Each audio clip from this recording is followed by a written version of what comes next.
The Richard Roeper Show is brought to you by AmericanEagle.com Studios. The digital landscape is changing rapidly, and to compete in today's online business environment, you need that experienced partner. Since 1995, AmericanEagle.com has partnered with companies of all sizes offering web design, web development, e-commerce, mobile apps, and digital marketing to drive your overall business's success because they believe that today's online world is your online opportunity. Visit AmericanEagle.com to get started today. That's AmericanEagle.com, AmericanEagle.com. I'm Richard Roeper. We are in the AmericanEagle.com studios just outside of Chicago, Illinois, and I love this studio. New microphones, they're so cool. You know, I still get very excited. Like new microphone, new headphones, just the most fun ever. All right, let's get right to it. You probably have heard the story about Tilly Norwood. Tilly Norwood. It sounds like a character in a Robin Hood story. Maybe a Jane Austen novel. Tilly Norwood was a shy lass who hoped to one day blossom and meet the man of her dream. But Tilly Norwood's fake. It's an AI. Right, let's start off by this. Variety keeps calling Tilly Norwood an AI actress, and that's driving me nuts because Tilly Norwood is not an AI actress. It's synthetic creation, a program, a computer created thing, and not a she. But Tilly Norwood, as you may have seen, if you look up, Google Tilly Norwood, she will say she just to kind of, keep the ball rolling here. But it sounds rude to poor Tilly, even though Tilly's not real. Looks like kind of a Lily Collins-esque, young, early 20s, doe-eyed actress who's not really an actress. It's a creation. And there's this person, this producer, Aline van der Velden, who's behind this. There was a panel at the Zurich Summit, and van der Velden said the studios were quietly moving forward with AI projects, and further announcements are coming. When we first launched Tilly, people were like, what's that? And now we're going to be announcing which agency is going to be representing her in the next few months. Okay, so Tilly Norwood is this AI creation. Already has like a fake Facebook page and has talked about her first role. And Variety's going along with this in a way that almost seems like a PR campaign. In their story, they say Norwood wrote. Well, Norwood didn't write anything because Norwood is a synthetic computer program. Can't believe it. My first ever role is live. I star in AI Commissioner, a new comedy sketch that playfully explores the futures of TV development produced by the brilliant team at blah, blah, blah. I may be AI generated, but I'm feeling very real emotions right now. No, you're not. I'm so excited for what's coming next. No, you're not. You're not real. Van der Velden told Broadcast International, we want Tilly to be the next Scarlett Johansson or Natalie Portman. No, she's not. No, it's not. Adding that economic issues were driving the movie and TV business toward AI production. Okay, a couple of things here. AI is a reality. Listen, I use ChatGPT and other AI tools. Helps enormously with my research for the podcast and for the reviews I write and other things I'm doing. I'm working on a speech right now, and it's giving me great background information faster than any other tool I've ever used. And then I actually put my brain to it and put my own writing to it and create my own thoughts. But I mean, AI has been used in different types of technology. We know, going back 35 plus years now. Spoiler alert: the dinosaurs in the original Jurassic Park are not actual dinosaurs. Sorry to spoil that for you.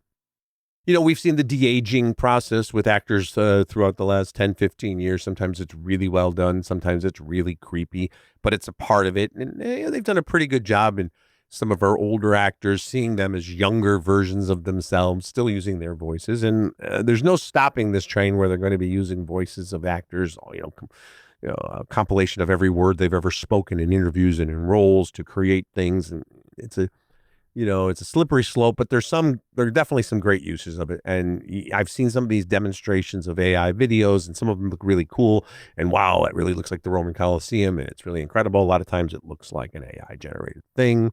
They're doing that thing at the Sphere with the Wizard of Oz, with all these enhancements. So I acknowledge and accept that some of it's productive and some of it's really cool and creative, and it's already here. It's not like it's coming. But this Tilly Norwood thing, and look, when you look at the pictures and the movement, it's very realistic. I did see somebody on Twitter, I wish I could give credit. Somebody said it figures that the first sort of AI personality actress, if you will, would be a young white woman who can be completely controlled. There's a certain dark irony to that. But the idea that they're going to be able to, and I've seen, some of we talked, I think, about a few months ago, Come Back to 1985. Did you see that thing? It's called Come Back to 1985, this viral video thing where all these supposed people in 1985 are saying, come back to the simpler time, which it wasn't, by the way. It was just a different set of problems in 1985. And yeah, it's a little crazy how the AI creations look like real people and talk like real people, but there's still a certain robotic quality to it. So that the idea that this Tilly Norwood creation is suddenly going to become the next Scarlett Johansson or Natalie Portman. Really? Of course, this has created quite a backlash, and that prompted this Helene van der Velden person, who, by the way, I'm sure is quite talented, but also seems to be a modern-day P.T. Barnum. To those who have expressed anger over the creation of my AI character, Tilly Norwood, she's not a replacement for a human being. Yes, she is. But a creative work, or at least you're trying to make her, a piece of art. Like many forms of art before her, she sparks conversation, and that in itself shows the power of creativity. Okay. I see AI not as a replacement for people, but as a new tool, a new paintbrush, and just as animation, puppetry, or CGI open fresh possibilities. So that's a legitimate point, okay? But, of course, we're hearing from actual actors. Emily Blunt was told about this, I think, in real time on a podcast and was shocked. Melissa Barrera, terrific, talented actress, singer. Hope all actors rep by the agent that ends up repping Tilly Norwood drop their ass. How gross. Read the room. Out the agents. I want names, added Kiersey Clemens. Mara Wilson said, what about the hundreds of living young women whose faces were composited together to make her? You couldn't hire any of them. Toni Collette succinctly responded with a series of screaming emojis. Yeah, I second all of that. I do feel like there's a lot of showmanship here because we're hearing from the person who created this synthetic thing saying that why is it going to take you a couple of months to announce which agency is representing her? Why would it take that long? It doesn't take that long. If someone wants to sign the talent, are the negotiations that extensive? And which agencies are there? Because again, if it is one of the major agencies that's out there, or even the midsize, whatever the case may be, they're going to get a lot of backlash from their clients. Also, why does this AI creation need representation? If Helene van der Velden created this thing with her company, Tilly Norwood, why does Tilly need representation? Don't they own the rights to Tilly? Can't they tell Tilly what to do? Why would an agency is going to shop her around? That's the idea, and get their 10 or 15% commission. She's going to audition against actual actresses. So a lot of it sounds just a little bit, let's see how it plays out to me. But listen, we're going to see this. And we've already seen some AI, created shorts with no actors and things like that. And we're going to see more of that. But, give me the real thing. Okay. All right. Matthew McConaughey, and I am not going to do a McConaughey impersonation as much as I want to as I tell you this story. And yes, you're welcome.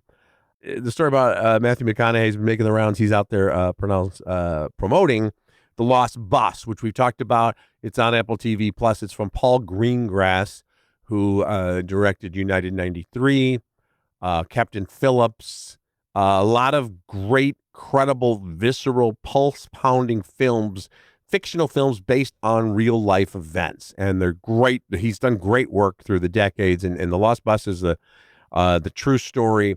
This was the campfire in California. This is about 5 to 6 years ago. These horrific wildfires spreading through California. And Matthew McConaughey, it's a true story of a relatively new bus driver who had not, had a kind of, an up and down life, finds himself transporting a bus filled with school children. The safe zones are all burning up. He's got a teacher with him, played by America Ferrara. And they got to get these kids to safety. And you talk about special effects and all that kind of stuff. There are times in this thing where you really feel like they're driving this bus through flames, and it's very harrowing and very well done. So McConaughey says So his mom plays his mom in the movie, and his son Levi plays his son, which is very cool. A 17-year-old son Levi. But he says that his mother K93, for 8 years, Matthew and mom were on a hiatus because there was an 8-year period where I had to have short conversations with her on her Sunday phone calls because she was sharing a lot of that information. Matthew McConaughey told people, I'll tell her something on Sunday between some and mom. And then on Tuesday, I'd read about it in the news and see it in the tabloids. She couldn't help herself. So they took a break. And then 8 years went by, and he got to the point, Matthew McConaughey was like, I don't let her say whatever she wants at this point. How's it going to harm me? What's it going to do? So they're back together. Which is great to see. She's 93. God bless Mrs. McConaughey. And Levi, the son, is really good playing Matthew McConaughey's son in this. And the story is that, he took his son's name off the audition tape and Paul Greengrass didn't know it was him. And, we always hear this about second generation or third generation actors. Oh, people didn't even know it was my son or my daughter. Okay. It's a great story. I don't know if I really believe that. And I don't care because he's really good in the role. And that's all that matters. So if you get a chance to check out the Lost Boss. But I was thinking about other, siblings and parents and stuff who've embarrassed the more famous, accomplished person. It happens a lot in politics, right?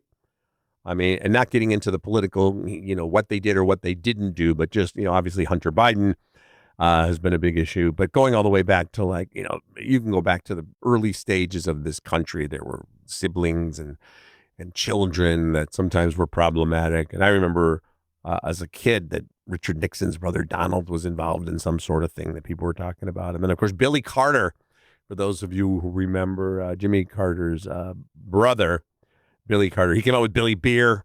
He got into some weird dealings with Libya.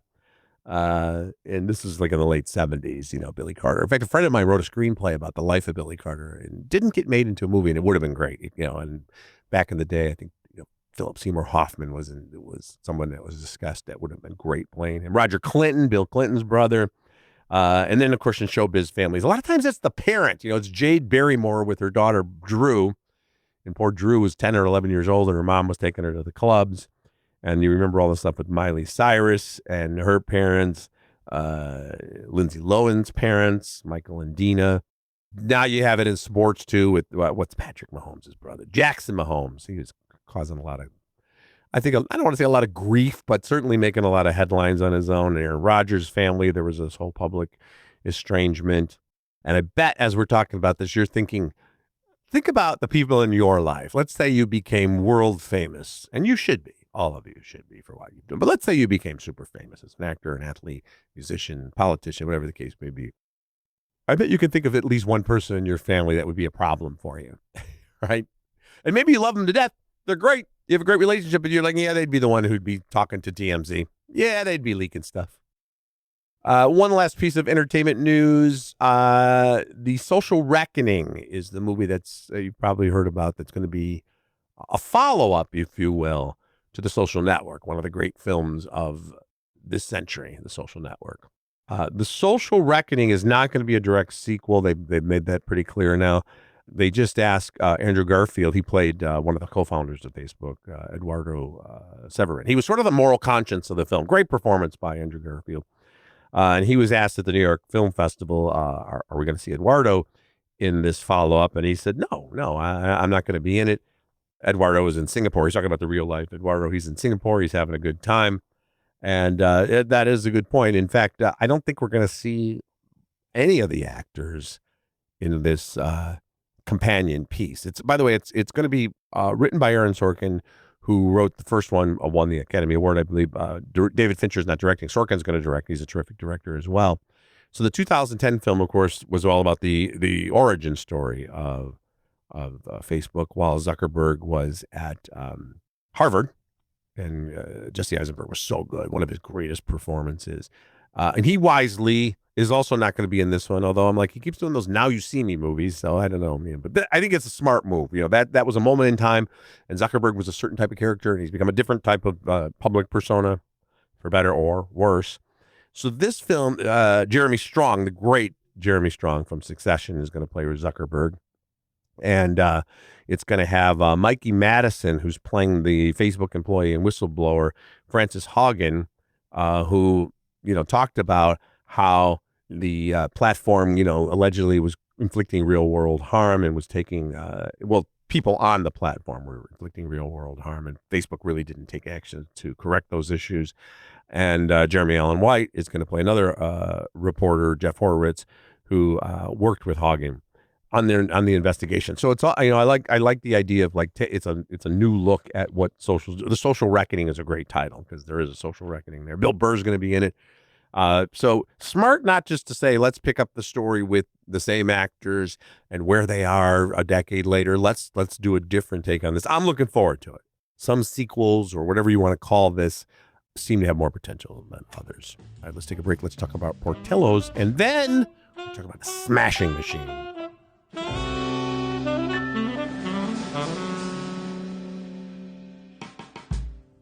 All right, kids, let's talk about Portillo's. It's one of my favorite places to eat on the planet Earth.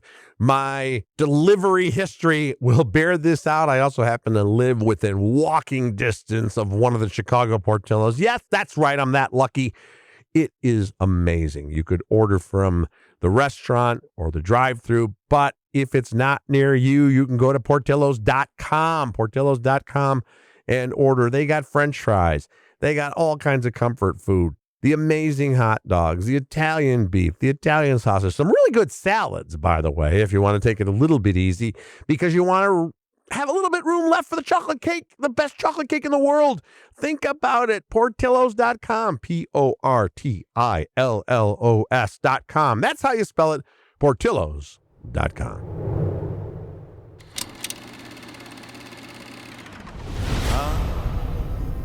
How do you know Mark Kerr? Oh, we go way back.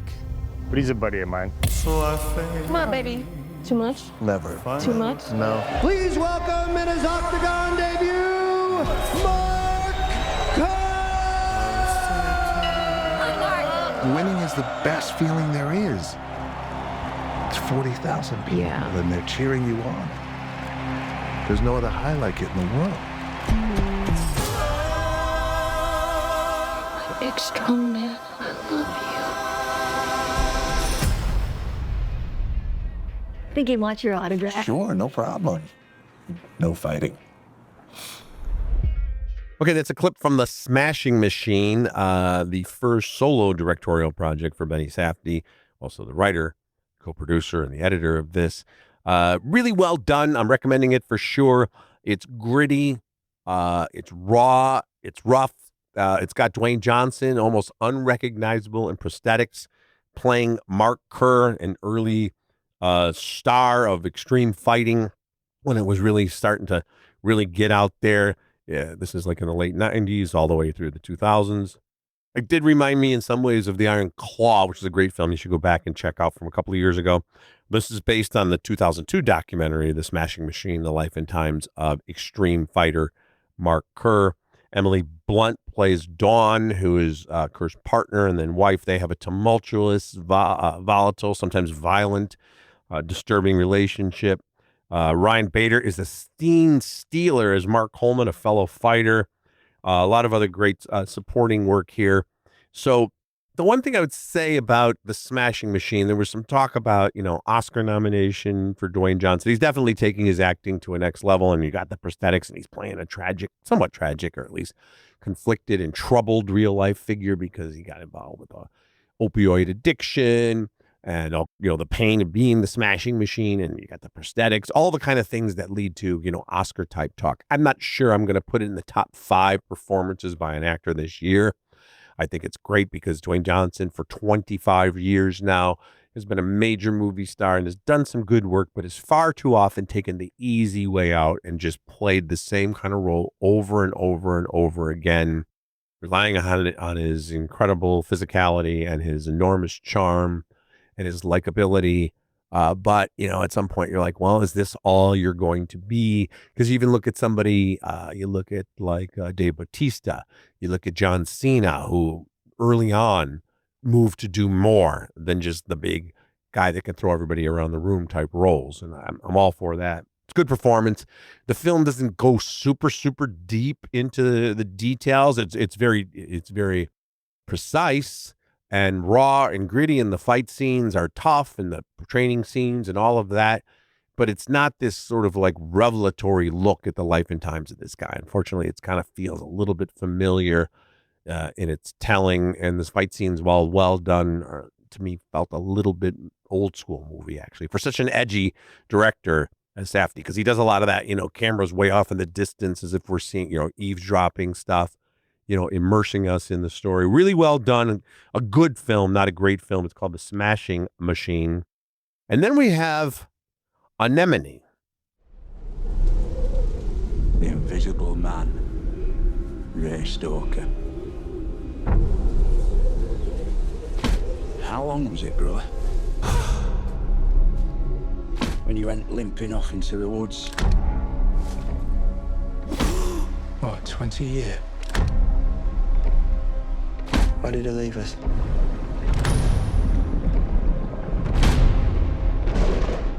The army teaches you to grin and bear it. The war with crime, and we were the phantom soldiers. Ray never spoke to me about what happened over there. I can't help you. Till he's telling me what happened. Is that a question?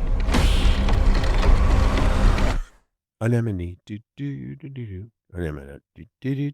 So Anemone, that's Anemone.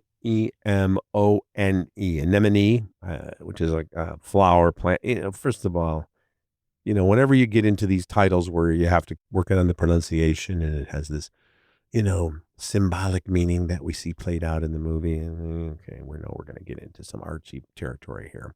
So it's the directorial debut of Roman Day-Lewis, who also co-wrote the screenplay with his father, 3-time Academy Award winner, generationally talented actor Daniel Day-Lewis. Daniel Day-Lewis's first acting role after Phantom Thread in 2017. He retired from acting, but did he really retire? Did he go cobbling? There's always people always talking about how Daniel Day-Lewis is cobbling.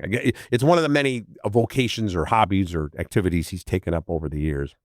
I don't think he ever hung a shingle or got a website or anything. So this is set in the late 1980s. It's this psychological, very expressionistic drama. So Daniel Day-Lewis plays Ray Stoker. Now, he's a guy who's in, part of the Troubles in Northern Ireland, the time of, terrible violence and political unrest, and was involved in an incident that might have been a war crime. So he's gone into hiding out in the woods for 20 years, living a very Daniel Day-Lewis-esque existence where he's out of the public eye and he's just doing his thing as a guy living in the woods. Sean Bean plays his brother, who goes out to find him, and Samantha Morton plays Sean Bean's wife, Nessa Stoker, who was originally involved with the Ray character. So there's this triangle and everything. And Sean Bean goes out to find his brother because of trouble involving his son. It's Ray's biological son, but Sean Bean's character, Jem, has raised him as his own. Now this boy's in trouble. He's a teenager. So they go out to find him. So we go out to the woods, and it's very raw and gritty, and there's a lot of rain and hailstorms and biblical weather. And Daniel Day-Lewis, of course, is amazing. The whole cast, they're all great.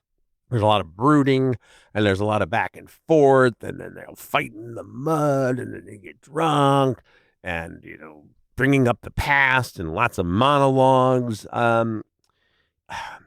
It's a well-made film. I felt that it spun its wheels and was so much about the artistry of the filmmaking and the rawness of the emotions that there's not much of a story there. And we find out the details in Daniel Day-Lewis, world class, in this amazing monologue where he explains what actually happened in this incident from 20 some years earlier. It's horrific, and it sticks with you, but it's also like, well, I don't think he really needed to be out in the woods all this time. I mean, when you start kind of unraveling the phantom thread of this plot, I found it kind of, there wasn't a lot of there.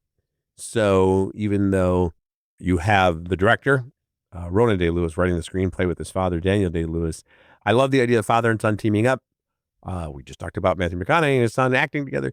But I feel like maybe Ronan and Daniel Day-Lewis should have found another screenplay, maybe had somebody else write the screenplay, maybe a different story. So I don't think the story they created is really all that compelling. So I cannot recommend this film. I think it'll get some awards buzz. Daniel Day-Lewis, like as I mentioned, he's got 3 Oscars. I don't know. I feel like it's going to land with kind of a soft landing, Anemone, and be forgotten by awards time. Not a bad film by any stretch of the imagination. Very well crafted and some amazing visuals, but not something you need to rush out and see in the theaters. All right, that's going to do it for this edition of the Richard Roeper podcast. Thanks so much for listening. And reminder, I've been getting some great feedback. You can get me at richardroeper2025@gmail.com. richardroeper2025@gmail.com. Thanks so much for listening.